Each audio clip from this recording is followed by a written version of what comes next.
Hey, we're here with Stacie Riffert, and we're talking about balance. Right, and I talk about mindset a lot. I do a lot of mindset work with clients because how you choose to show up, it has a profound impact what happens in the rest of your life, right? Like how we choose to show up, how we talk to ourselves, how we decide to approach a challenge, right? It changes the actions that we take, right? If we believe we can, then we're going to, right? If you believe you can't, well, you're going to be right there too. You're talking about attitude, right? It is a major contributor to whether or not people succeed or fail.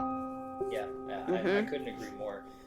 There's actually a Lao Tzu quote that talks about how the thoughts that you have lead eventually to the actions, and it all starts with that self-talk, and guarding that self-talk is really important. It is so easy to fall into that I'm not good enough, or I'm not smart enough, I'm not pretty enough, I'm not whatever, and it stops you from achieving the things that you want to achieve. But when, like you said, when you believe that you can, you will, because you believe that you can, and that is really powerful. That mindset is the thing, and that's a choice. Every step of the way, that's a choice. You can choose to dwell on negative thoughts, or you can choose to force positive into your mind, right? Absolutely. Yeah. So one of the other things that we talked about was what makes you feel like you, and how do you feed into yourself. Now, you mentioned that you like to run, and that's something that rejuvenates you. How do you help your clients identify what makes them who they are, and what fills them up? We even go back to when you're a kid. Like, what were the things that gave you joy as you were growing up? Kicking the soccer ball against the side of my parents' house. Yeah, but that's it, right? But so what's stopping you from doing that now? I don't want to deck my own siding. True, but right. But could it be that you go join a soccer team? Yeah. Right, and so my husband does that. He plays on 3 soccer teams, and so we don't see him 2 nights a week because he's out playing soccer. But that's what he needs to rejuvenate him. We oftentimes will brainstorm.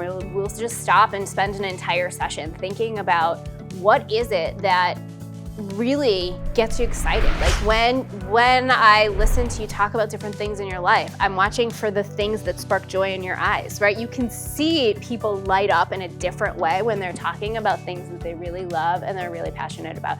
So sometimes I just will take an entire session to just prod around on different topics and subjects and just see where the interest sparks. Because when people start going off and talking for 5-10 minutes on something, you found something that can be really passionate for them. I have a client that wants to build models, and that's one of the hobby aspirations that he has written down for his goals for this year, is to spend a half an hour every couple days down in his basement building models. But that was something that he had done as a kid, and he had totally forgotten that he really might love to do. Oh yeah, that's awesome. That is awesome. I think all of these things are very helpful for me. Hopefully you found them helpful as well. Stacie, I want to thank you so much for joining me having today. If you want to learn more about Stacie and her business, I would encourage you to visit her website. It is empoweredleadershipcoach.com. Again, that's empoweredleadershipcoach.com. It'll be down in the show notes as well. And you can reach out and schedule a call with Stacie. She'd love to talk with you. And if you have any comments or questions, feel free to comment in the video. Reach out. We would both love to talk with you and talk with you about what you're struggling with. And maybe there's some experience that we have that we can share with you. Absolutely. Well, thanks so much for watching. We hope you're having a great day. And Stacie, thank you so much for being here. Thanks for having me.